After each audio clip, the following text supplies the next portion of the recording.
International lab facility. Student lead startups. Great academic exposure. KL. Deemed to be university.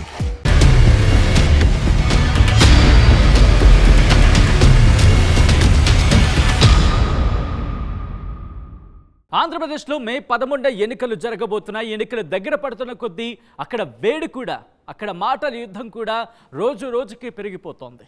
ఈ నేపథ్యంలో నియోజకవర్గాలు అడుగు పెడితే కనుక ప్రచారం మరింత జోరుగా సాగుతోంది. మాటల యుద్ధం కూడా పతాక స్థాయికి చేరుకుంటోంది. సో ఇప్పుడు మనం మాట్లాడుకోబోతున్నాం ఉమ్మడి కర్నూలు జిల్లాకు సంబంధించి మరొక ఇంట్రెస్టింగ్ నియోజకవర్గం ఆళ్లగడ్డ.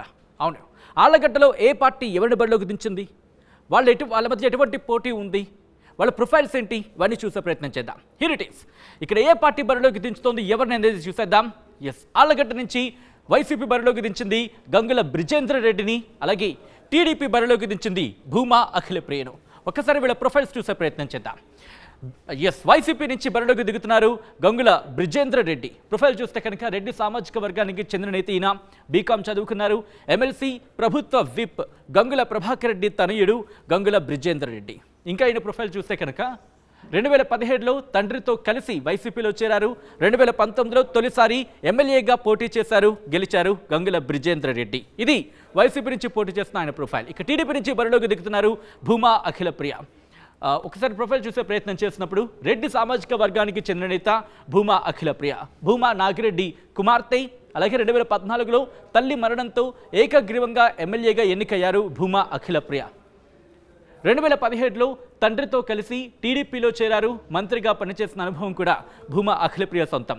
2019 ఎన్నికల్లో బ్రిజేంద్ర రెడ్డి చేతిలో ఓటమిని చవిచూశారు భూమా అఖిలప్రియ. ఇది భూమా అఖిలప్రియకు సంబంధించి షార్ట్ ప్రొఫైల్. ఇక ఆళ్లగడ్డ నియోజకవర్గానికి సంబంధించి చూసే ప్రయత్నం చేస్తే కనుక నంద్యాల లోక్సభ స్థానంలో భాగం ఆళ్లగడ్డ నియోజకవర్గం. ఒకప్పుడు ఫ్యాక్షన్కు పెట్టింది పేరుగా ఉండేది ఆళ్లగడ్డ. సిర్వేల్, ఆళ్లగడ్డ, ఉయ్యాలవాడ, దోర్నిపాడు, చాగలమర్రి, రుద్రవరం ఈ మండలాలు ఈ నియోజకవర్గం పరిధిలోకి వస్తాయి. ఇక్కడ దీనికి సంబంధించి ఇది ప్రొఫైల్. సో ఇక్కడ ఏం జరుగుతుంది, ఏం జరగచ్చు, సామాజిక వర్గాల పరంగా ఎవరి డామినేషన్ ఉంది, ఎట్ ద సేమ్ టైం అక్కడ ఎవరు ప్రభావం చూపించే అవకాశం ఉంది, దాంతోపాటు ఏ అంశాలు ప్రభావితం చూపించే అవకాశం ఉంది, దాంతోపాటు ఎవరి విజయ అవకాశాలు ఏ విధంగా ఉన్నాయి తెలుసుకుందాం. మా ప్రతినిధి హుసేన్ అప్డేట్స్ అందించబోతున్నారు. హుసేన్, ఇక్కడ కూడా ఇంట్రెస్టింగ్ పోటీ ఉందనే చెప్పుకోవాలి. ఎందుకంటే భూమా అఖిలప్రియ తెలుగుదేశం పార్టీ నుంచి బరిలోకి దిగుతున్నారు, అలాగే వైసీపీ నుంచి బరిలోకి దిగుతున్నారు గంగుల బ్రిజేంద్ర రెడ్డి. చాలా ఇంట్రెస్టింగ్ ప్రొఫైల్స్ రెండు కూడా.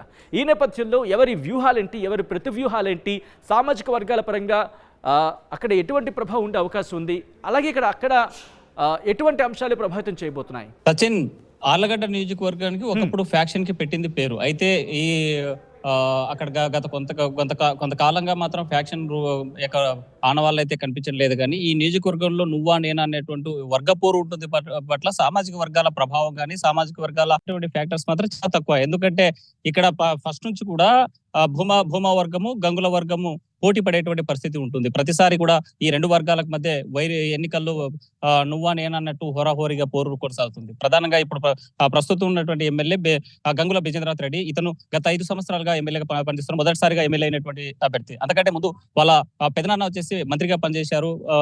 అదేవిధంగా గంగుల ప్రతాప్ రెడ్డి, గంగుల ప్రభాకర్ వచ్చేసి ఎమ్మెల్సీగా కొనసాగుతున్నారు. ఇటీవలే ఆ ఎమ్మెల్సీ పదవి కూడా అయిపోయిన నేపథ్యం. అయితే ఈ ఎమ్మెల్యే మీద గత 5 సంవత్సరాలుగా ప్రధానంగా ప్రత్యర్థి పార్టీ విమర్శలు చేస్తుంది ఒకటే, కేవలం కమిషన్ల కోసమే పనిచేస్తారు, కమిషన్లు ఉంటే తప్ప మాట వినరు, కమిషన్లు ఇస్తే తప్ప పలకరు అనేటువంటి విమర్శ పెద్ద ఎత్తున చేస్తా ఉన్నారు భూమా అఖిలప్రియ.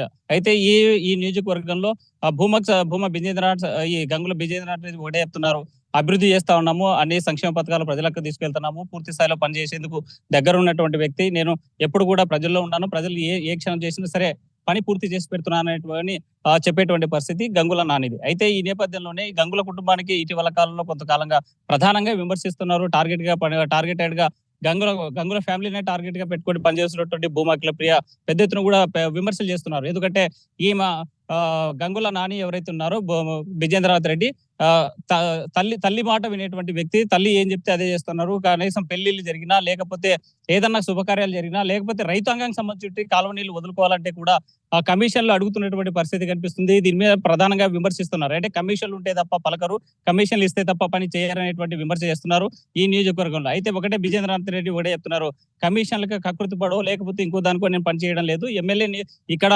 నా తండ్రి వారసత్వ రాజకీయాలు నేను తీసుకున్నాను, నేను నిక్కచ్చిగా పనిచేయడానికి వచ్చాను. అలా ఏ ఒక్కటి నిరూపించినా సరే నేను ఎన్నికల్లో రాజకీయాల నుంచి తప్పుకుంటా అనేసి గతంలో ప్రతిసవాల్ చేసినటువంటి పరిస్థితి అయితే కనిపిస్తుంది. ఎందుకంటే ఈ నియోజకవర్గంలో వీళ్ళకి కలిసి వచ్చే అంశము ఇటీవల కాలంలోనే భూమా కుటుంబం నుంచే భూమా కిషోర్ రెడ్డి ఆ కుటుంబం నుంచి గతంలో బీజేపీ నియోజకవర్గ అభ్యర్థిగా ఉన్నటువంటి క్యాండిడేట్ అయితే ఇటీవల కాలంలోనే వైసీపీలో చేరారు. కాబట్టి ఆ గంగుల ఫ్యామిలీకి కాస్తంత కలిసి వచ్చేటువంటి అంశంగా పరిగణిస్తున్నారు. దీంతో పాటు ఈ గంగుల కుటుంబంతో ఉన్నటువంటి మరో వ్యక్తి తిమ్మారెడ్డి ఎవరైతే ఉన్నారో తిమ్మారెడ్డి ఫ్యామిలీకి సంబంధించినటువంటి మరో వ్యక్తి వైసీపీ నుండి టీడీపీలో చేరారు. అయితే ఇక్కడ గత కొంతకాలంగా మాత్రం టీడీపీ వర్సెస్ వైసీపీగా జరుగుతున్నటువంటి దీంట్లో వలసల పర్వం మాత్రం టీడీపీలోకి పెద్ద ఎత్తున కొనసాగుతున్నాయి. అదే సందర్భంలోనే వైసీపీలో కూడా వచ్చేటువంటి పరిస్థితి అయితే కనిపిస్తుంది. భూమా ఫ్యామిలీకి సంబంధించి చూసినట్లయితే మనం భూమా అఖిలప్రియకి ఇద్దరు తల్లిదండ్రులు లేరు. మనం 2014 ఎన్నికల ప్రచారానికి వెళ్లి వచ్చేటువంటి నేపథ్యంలో శోభా నాగిరెడ్డి ప్రమాదవశాత్తు 2 ప్రమాదాలు చనిపోయారు. అయితే ఎన్నికల తర్వాత గెలిచిన తర్వాత కొంతకాలానికి హఠాన్ మరణం చేశారు భూమా నాగిరెడ్డి. ఎందుకు గుండెపోటు వచ్చి చనిపోయిన నేపథ్యంలో తల్లిదండ్రులు లేనటువంటి పిల్లలు వీళ్ళు రాజకీయంగా చేస్తున్నారు. రాజకీయంగా తాను వారసత్వంగా నిలబడాలి, తప్పనిసరిగా భూమా వర్గాన్ని కాపాడుకోవాలనేసి ఫైర్ బ్రాండ్ గా మారారు భూమా అఖిలప్రియ. ఎందుకంటే తను పర్యాటక శాఖ మంత్రి పనిచేశారు టీడీపీ హయాంలో ఉన్నప్పుడు. అయితే గత ఎన్నికల్లో పోటీ చేసి ఓడిపోయినటువంటి పరిస్థితి అయితే రెండవసారి ఇప్పుడు పోటీ చేస్తున్నారు. ఎందుకంటే 2014 ఎన్నికల తర్వాత శోభా నాగిరెడ్డి చనిపోయిన తర్వాత ఏకగ్రీవంగా ఎన్నికైనటువంటి వ్యక్తి. తర్వాత 2019లో ప్రత్యక్షంగా పోటీ చేశారు. 2024 ఎన్నికలకు సిద్ధమవుతున్నారు. ఈ నియోజకవర్గంలో ప్రభావం చూపేటువంటి సామాజిక వర్గము బలిజ సామాజిక వర్గానికి నేతలు, అదేవిధంగా రెడ్డి కమ్యూనిటీకి సంబంధించినటువంటి వాళ్ళు డిసైడ్ ఫ్యాక్టర్ గా పనిచేస్తున్నారు. ఈ సామాజిక వర్గాలు ఏవైనా సరే భూమా వర్సెస్ గంగులగా కొనసాగుతున్నటువంటి ఈ నియోజకవర్గంలో తప్పనిసరిగా గెలుపోటములు వర్గాల యొక్క ప్రభావం మీద ఆధారపడి ఉంటుంది. ఒకవైపు భూమా అఖిలప్రియకి ప్రధానమైనటువంటి మైనస్ ఒకటే, ఎందుకంటే భూమా కుటుంబము విభేదించింది. భూమా రాజకీయ వారసురాలు తను కాదని భూమా కిషోర్ రెడ్డి గత 5 సంవత్సరాల నుంచి ఆమె పట్ల పోరాటం చేస్తున్నాడు. ఆమె వ్యక్తిగతంగా కూడా విమర్శించేటువంటి పరిస్థితులు ఉన్నాయి. భూమా కిషోర్ రెడ్డి క్యారెక్టర్ లేనటువంటి వ్యక్తి, తాను నేను డైరెక్ట్ గా మాట్లాడలేనేసి అనేక సందర్భాల్లో కూడా భూమా అఖిలప్రియ కూడా మాట్లాడడం జరిగింది. ఎందుకంటే భూమా ఫ్యామిలీలో ఉన్నటువంటి ఆర్థికంగాను ఆస్తుల పరంగాను ఉన్నటువంటి విభేదాలే తప్ప రాజకీయ విభేదాలు ఏమీ లేవు. రాజకీయ వారసులు నేనేం చెప్పుకుంటుంటే భూమా కిషోర్ రెడ్డికి అలాంటి నాగిరెడ్డికి సంబంధించినటువంటి ఏ ఒక్క లక్షణం లేదనేసి పెద్ద ఎత్తున విమర్శించిన నేపథ్యంలోనే అయితే గంగుల వర్సెస్ భూమా ఈ రెండు వర్గాలకు సంబంధించినటువంటి దీని మధ్య పోరాటం ఈ రాబోయేటువంటి ఎన్నికల్లో గెలుపోవడంలో డిసైడ్ చేసేటువంటి పరిస్థితి అయితే గత 5 సంవత్సరాలుగా టీడీపీ పార్టీని మొత్తం జెండా పట్టుకోవడమే కాదు, ఆ పార్టీకి బలంగా ఆ పార్లమెంట్ నియోజకవర్గంలోనే పనిచేస్తున్నటువంటి నేతగా dare and dashing lady Bhuma Akhilapriya అనేటువంటి పేరు సంపాదించుకున్నారు.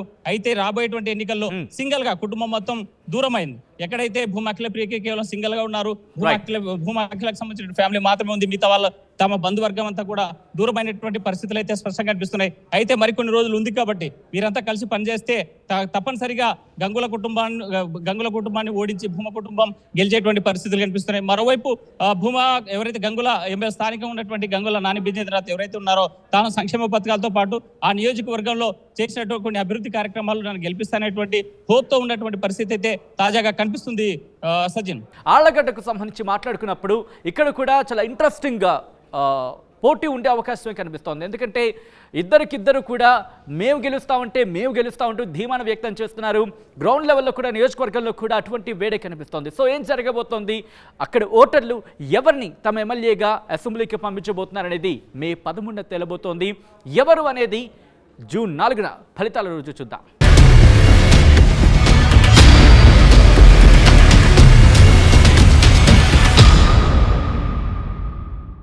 మరిన్ని వీడియోస్ కోసం ఛానల్ ని సబ్స్క్రైబ్ చేయండి. లేటెస్ట్ అప్డేట్స్ కోసం వాట్సాప్ ఛానల్ ని ఫాలో చేయండి. అండ్ లింక్ డిస్క్రిప్షన్ లో ఉంది.